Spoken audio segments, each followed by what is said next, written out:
चलते हैं अब छौ नृत्य की ओर। छौ नृत्य भी पाइका नृत्य की तरह सबसे आकर्षक, उत्तेजक और आनंदवर्धक नृत्य है। छौ शब्द को छौ के कलाकार कई रूपों में विश्लेषण करते हैं। छौ का एक अर्थ तो मुखौटा होता है, तो जिस नृत्य में मुखौटे का प्रयोग कर नाचा जाता है उसे छौ नृत्य कहते हैं। कुछ लोग कहते हैं कि यह छाया नृत्य है, किसी पात्र विशेष का, पौराणिक पात्रों का छाया रूप अर्थात उसका प्रतिरूप लेकर नाचते हैं। कोई दुर्गा का, कोई रावण का, कोई कंस का, कोई महिषासुर का मुखौटा धारण करते हैं, उसका रूप धारण करते हैं, उसकी छाया धारण करते हैं, इसलिए भी लोग इसको छौ नृत्य कहते हैं। कुछ लोग इसको छावनी नृत्य से भी जोड़ते हैं। जब प्राचीन काल में युद्ध होते थे तो रात्रि के समय सैनिकों के मनोरंजन के लिए छावनी के परिसर में छौ नृत्य किया जाता था। ये छौ नृत्य भी युद्ध नृत्य ही है, मार्शल आर्ट ही है। अंतर इतना ही है पाइका से कि इसमें मुखौटे का प्रयोग होता है, लेकिन सभी नृत्य में मुखौटे का प्रयोग नहीं होता।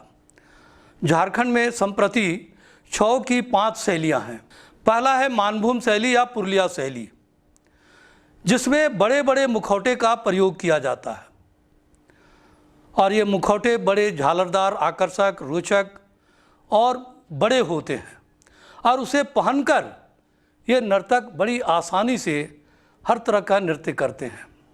ये बंगाल के भाग में अब पड़ता है, लेकिन झारखंड में इसके सबसे अधिक कलाकार हैं और इस नृत्य के भी कई कलाकार देश विदेश में हो आए हैं और काफ़ी नाम और सम्मान प्राप्त किया है। और इसके नाचने वालों में जो विशेष गुरु प्रशिक्षण देते हैं प्रोफेसर भुवनेश्वर महतो, ये अपने इलाके में छोटे छोटे बच्चों को बचपन से ही छौ नृत्य का प्रशिक्षण देते हैं और ये छोटे बच्चे अब इतने उस्ताद हो गए हैं बढ़कर कि उनको दूसरों को सिखाने के लिए अब बुलाया जाता है। दूसरा है सरायकेला नृत्य। सरायकेला नृत्य के जो मुखौटे होते हैं वो बिल्कुल छोटे होते हैं, चेहरे के बराबर होते हैं, चेहरे पर वो सीधे खप जाते हैं, उसके साथ कोई झालर नहीं होता। जिस देवी देवता का या जिसका रूप वो धारण करते हैं उसी का मुखौटा सिर्फ प्रतीत होता है। इस तरह सरायकेला का जो छौ नृत्य है, ये सरायकेला के जो राजा महाराजे हुआ करते थे उनके नेतृत्व में, उनकी अगुवाई में ये नृत्य प्रारंभ हुआ था और आज भी इस सरायकेला छौ नृत्य का संरक्षण सरायकेला के जो पूर्व राजे महाराजे थे उनके निर्देशन में, उनके संरक्षण में ये कार्य आज भी चल रहा है और कला संस्कृति विभाग की ओर से इस नृत्य के लिए विशेष प्रावधान, प्रशिक्षण केंद्र और उसकी सुविधाएं दी गई हैं। लेकिन सबसे बड़ा योगदान इसमें सरायकेला का है, वो विश्व रंगमंच पर सबसे अधिक है और इसको देखने वाले गांधी जी, इंदिरा गांधी, नेहरू जी और दूसरे कई बड़े बड़े लोग भी इनके नृत्य को देख चुके हैं, सरायकेला वाला, और ये देश विदेश में वो आते जाते ही रहते हैं और सर्वाधिक अगर कोई मान सम्मान विदेशों से प्राप्त किया है तो छौ नृत्य में सरायकेला का वो स्थान है। और तीसरा है खारसावा शैली का। खारसावा में मुखौटे का प्रयोग नहीं होता है, ये बिना मुखौटे का, लेकिन नृत्य की मुद्राएं बिल्कुल वैसे ही होती हैं और वेशभूषा वैसे ही आकर्षक और उत्तेजक होता है, जिससे छौ की मुद्राएं इसमें स्पष्ट परिलक्षित हो सके। चौथा नृत्य है मयूरभंज शैली का नृत्य। मयूरभंज चूँकि अब ये उड़ीसा में है, लेकिन वहाँ का ये नृत्य यहाँ भी प्रस्तुत किया जाता है और मयूरभंज शैली में भी मुखौटे का प्रयोग नहीं होता। ये भी बड़ी धीमी गति से और लास्यपूर्ण नृत्य होता है। और पांचवी शैली है खूंटी का रांगरोंग शैली या सिंगवा शैली। मुखौटे का प्रयोग इसमें भी नहीं किया जाता है। और सिंगवा शैली में ये जो नृत्य है ये भी समूह का नृत्य है और मुखौटे नहीं होते हैं, लेकिन अपने तन पर इस प्रकार की वेशभूषाएं धारण करते हैं और वो अपने हाथ में एक विशेष प्रकार का धनुष बनाते हैं जिसमें 2 तीर बंधे हुए होते हैं और उसको खींचने और छोड़ने पर ऐसा लगता है जैसे वो तीर छोड़ा जा रहा है खींचकर, लेकिन उस तीर के निचले हिस्से में गांठ होती है जिससे वो तीर निकल नहीं पाता और उसमें जितनी बार छोड़ते हैं उतनी बार ठप ठप की आवाज़ आती है। तो इससे प्रतीत होता है कि वो तीर छूट रहा है, निकल रहा है, ऐसा देखने वाले को प्रतीत होता है। तो ये खारसावां के शैली में ही ये नृत्य है, लेकिन उससे विशेष। और ये रांगरोंग शैली भी, क्योंकि ये रांगरोंग से ये नृत्य शुरू हुआ था, इसलिए इस छौ नृत्य को रांगरोंग शैली भी कहते हैं या सिंगवा भी कहते हैं। इस नृत्य के सबसे बड़े उस्ताद हैं पंड्या मुंडा। और ये सिंगवा शैली एक तरह से लुप्तप्राय हो गई थी, लेकिन कला संस्कृति विभाग ने इसे फिर से पुनर्जीवित किया है। चूँकि छौ नृत्य एक आकर्षक और उत्तेजक नृत्य है, इसलिए इसकी वेशभूषाएँ भी आकर्षक होती हैं। राजे रजवाड़े जिस प्रकार के वस्त्र धारण करते हैं वैसे भड़कीले चमकीले वस्त्रों का प्रयोग करते हैं। और इसका जो मुखौटा होता है वो बनाने की एक विशिष्ट विधि होती है। एक तो मुखौटे का सांचा होता है और उस सांचे में लोग कागज़ को और कपड़ों को लाई दे देकर साँटते हुए जाते हैं और उसको एक मोटा तह बना लेते हैं, कूट की तरह बन जाता है। और उसके बाद इसमें रंगने के लिए नदी के नीचे एक विशेष प्रकार का पत्थर होता है, उस पत्थर को निकालते हैं और उससे रंग निकालते हैं। और प्राकृतिक रंगों का, पेड़ों के पत्तों के रंग, फूलों के रंग इस पर प्रयोग किए जाते हैं। और इस तरह से वो जो मुखौटा होता है आज के समय में, पहले लोग कूट से बनाते थे, चमड़े से बनाते थे, कागज़ से बनाते थे, मोटे कपड़े से बनाते थे, लेकिन आज एक विशेष ढंग से प्लास्टिक के भी लोग बनाने लगे हैं। और इस तरह से इन मुखौटों के निर्माण में काफ़ी लंबा समय लगता है और इसके बनाने वाले विशेषज्ञ होते हैं, वे ही इसको बनाते हैं, जिसमें आँख में 2 छेद और नाक में 2 छेद, ताकि मुखौटा पहनने वाले को सांस लेने में और बाहर का दृश्य देखने में सुविधा हो सके।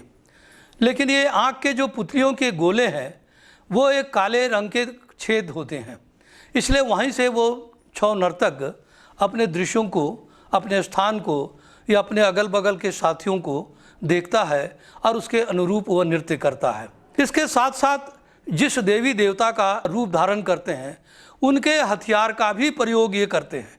जैसे दुर्गा के हाथ में, उनके 10 हाथ में 10 प्रकार के हथियार हैं और ये 10 हाथ बनाते हैं पीठ पर, जिसका वो अपना संचालन करता है और बाकी स्थिर रहते हैं। तो इस तरह से उन जानवरों, पशु पक्षियों और देवी देवताओं और राक्षसों के अनुरूप अपना मुखौटा तैयार करते हैं और उस मुखौटे को धारण कर सचमुच वो राक्षस की तरह लगता है, देवी देवता की तरह लगते हैं। और उनके जो बनाए हुए पशु होते हैं, विशेषकर शेर, बैल, मोर, चूहा या अन्य भैंसे, इन सब की आकृति कोई आदमी ही अंदर से बना रहता है और बाहर का खोल इस प्रकार बनाया जाता है कि लगने में, देखने में बिल्कुल वास्तविकता का आभास दे। और वो जानवर बना हुआ छौ नर्तक भी सीधे जानवर की तरह ही व्यवहार नहीं करता, उसके साथ साथ वो नर्तक की भी भूमिका निभाता है। वो नाचते हुए शेर या भैंसा या मोर या आपका बैल, वो नाचते हुए, झूमते हुए प्रवेश करता है और युद्ध के समय राक्षस से आक्रमण करने की भी मुद्रा बनाता है। तो इस तरह से पशु पक्षी के रूप में और देवी देवताओं के रूप में, राक्षसों के रूप में छौ नर्तक अपना रूप धारण करते हैं और उसके अनुसार ये नृत्य करते हैं। मैं ये बता दूं कि इसे नागपुरी समाज में छौ नृत्य माने 6 मुद्राओं के कारण भी लोग इसको छौ नाच बोलते हैं, 6 मुद्राओं वाला नाच। ये 6 मुद्राएं जैसे पैका में हमने बताया था, ठीक उसी तरह इसमें भी चालन, धावन, उछलन, चक्रन, घोलटन और थिरकन, ये 6 विशिष्ट मुद्राएं छौ के लिए है। लेकिन इसका सबसे ज़्यादा प्रयोग इन 6 मुद्राओं का आपका मानभूम या पुरुलिया शैली में होता है, या खारसावां शैली में, या शिंगवा शैली में। मयूरभंज शैली और सरायकेला शैली में इन 6 का उपयोग कम होता है, क्योंकि ये बहुत धीमी गति से, सरायकेला और मयूरभंज शैली धीमी गति से एकदम क्लासिकल स्तर का ये नृत्य होता है। इसके ताल वाद्य भी उसी तरह बजते हैं और बहुत रोचक, आकर्षक और धीमी गति से नृत्य होने के कारण इसके भाव स्पष्ट प्रतीत होते हैं। क्योंकि मुखौटे पहनने से चेहरे का जो भाव एक्सप्रेशन है वो एक तरह से छुप जाता है। इस चेहरे के भावों की अभिव्यक्ति को व्यक्त करने के लिए ये छौ नर्तक अपने पूरे तन के माध्यम से उसमें कंपन लाकर, उसको अलग अलग गतिविधियों में लाकर उस भाव को प्रदर्शन करते हैं। कभी कभी ये छौ नृत्य हमारे पौराणिक कथाओं पर आधारित होते हैं। महिषासुर मर्दन का, राम रावण के युद्ध का, या देवी दुर्गा और अन्य राक्षसों के साथ का युद्ध का, इस तरह से पौराणिक कथाओं को लेकर बनते हैं। और अभी कुछ ऐतिहासिक पात्रों को लेकर के भी छौ नृत्य प्रारंभ किया गया है, विशेषकर बिरसा मुंडा का आंदोलन को लेकर, सिद्धू कान्हू का आंदोलन को लेकर वैसे पात्र बनते हैं, वैसे मुखौटे बनाए जाते हैं और वो सारे दृश्य जो आंदोलन के सिलसिले में हुए थे उसे ये नृत्य नाटक के रूप में प्रस्तुत करते हैं। तो छौ वास्तव में नृत्य नाटक ही है, लेकिन इसमें संवाद नहीं होते। संवाद के स्थान पर लय ताल होते हैं और भाव, शरीर के अंगों का थिरकन या उसकी भाव भंगिमाएँ इस प्रकार होती है कि उनके भाव से अपने आप अभिव्यक्त हो जाते हैं। कथाएं दिखलाई पड़ती हैं, उसको होते हुए छौ नर्तक उन कथाओं को आगे बढ़ाता है अपने भाव भंगिमाओं से, अपने शारीरिक आंगिक अभिनय से, और ये प्रदर्शित करता है। इसलिए छौ नृत्य प्राय सभी जगह, विशेषकर जो मंडा त्यौहार हमारे यहाँ होता है जिसमें अंगारों पर लोग चलते हैं, लपटते हुए अंगारों के ऊपर उल्टा सिर करके झूलते हैं और एक ऊंचे मचान पर बनी हुई चरखी पर ये झूलते हैं। और जिस रात जागरण की रात होती है उस दिन रात्रि के समय हर एक जगह छौ नृत्य होता है, जहाँ जहाँ मंडा नृत्य होता है। चूँकि ये छौ नृत्य और मंडा नृत्य का अंतर संबंध है। छौ नृत्य में भी आप देखते हैं कि इसके जो मुखौटे होते हैं वो पूरे शिव के परिवार के होते हैं, जिसमें कोई शिव बनता है, कोई पार्वती, कोई दुर्गा, कोई काली, कोई चंडी, कोई गणेश और कोई कार्तिक और कोई राक्षस भी बनता है।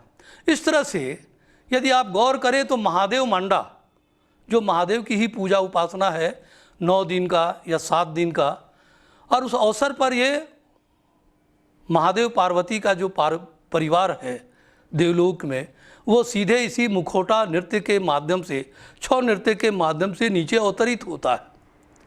एक और मंडा में शिव की पूजा कर रहे हैं और दूसरी ओर छौ नृत्य में उसी शिव परिवार का नृत्य भी हो रहा है, जिसमें हम दुर्गा को प्रमुख रूप से लेते हैं, जिसमें न केवल मनुष्य का बल्कि राक्षसों का मुखौटा भी लोग धारण करते हैं, देवताओं का तो करते ही हैं।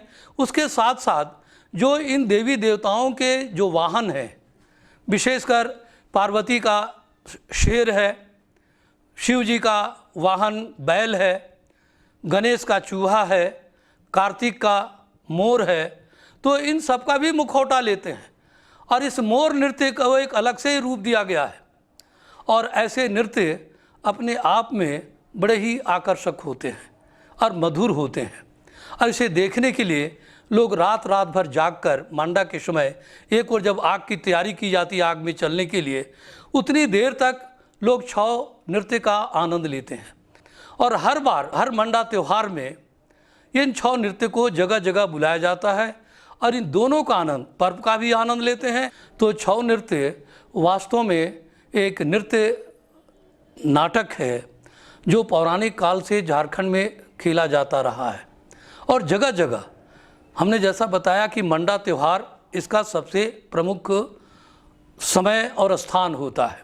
जहाँ जहाँ मंडा लगता है वहाँ वहाँ छऊ के नृत्य होते हैं। अब तो कला संस्कृति विभाग से इनका विशेष गुरु शिष्य परंपरा के द्वारा इसको प्रशिक्षण भी दिया जा रहा है और इस नृत्य पर कई डॉक्यूमेंट्री फिल्में वगैरह भी बनी है और प्रदर्शित हुई है और ये काफ़ी सराही गई हैं। तो छऊ नृत्य का अपनी एक विशिष्ट छाप और पहचान है, न केवल झारखंड में बल्कि देश के कोने कोने में और देश से बाहर विदेशों में भी कई देशों में इसका एक विशिष्ट स्थान बन गया है और आज के दिन छऊ नृत्य सर्वाधिक लोकप्रिय नृत्य में से एक है। छऊ नृत्य अब इतना लोकप्रिय हो गया है कि अनेक कलाकारों को पद्मश्री से भी नवाजा गया है, जिसमें नेपाल महतो, गंभीर सिंह मुंडा, केदार साहू आदि का नाम मुख्य रूप से लिया जा सकता है। अभी और भी कई लोगों को प्राप्त हुआ है और अभी कई लोगों को प्राप्त होना बाकी है। तो छऊ नृत्य एक अपने आप में युद्ध नृत्य है, मार्शल आर्ट है और मार्शल आर्ट होते हुए भी हाथों में तीर धनुष या अन्य औजार लेकर वो नृत्य करते हैं और इस नृत्य में वही आक्रमण और प्रतिरक्षा की मुद्राएं भी बनती हैं और इसी युद्ध में किस प्रकार राक्षसों का नाश किया जाता है और देवी देवताओं की जीत की खुशी मनाई जाती है, वो सब इन नाटकों में जो हम मूर्तियों में देखते हैं, मंदिरों में देखते हैं या तस्वीरों में देखते हैं, उस दृश्य को जीवंत रूप में ये छऊ नर्तक अपने नाच में उतार देते हैं और एक कथा की तरह उस पूरी घटना को अपनी आँखों के सामने देखते हैं। इससे देखने वालों की श्रद्धा और भक्ति भी बढ़ जाती है और उनको लगता है कि हम किसी कलाकार को नहीं, साक्षात देवी देवताओं और राक्षसों का युद्ध देख रहे हैं, उनका नृत्य देख रहे हैं। छऊ नृत्य में ये हर मंडा त्यौहार में इन छऊ नृत्य को जगह जगह बुलाया जाता है और इन दोनों का आनंद, पर्व का भी आनंद लेते हैं और जो भगतिया होते हैं मंडा पर्व में, जो मंडा पर्व में नाचते भी हैं, भगतिया नाच एक अलग नाच भी है, बेत की छड़ी और घुघरू के साथ।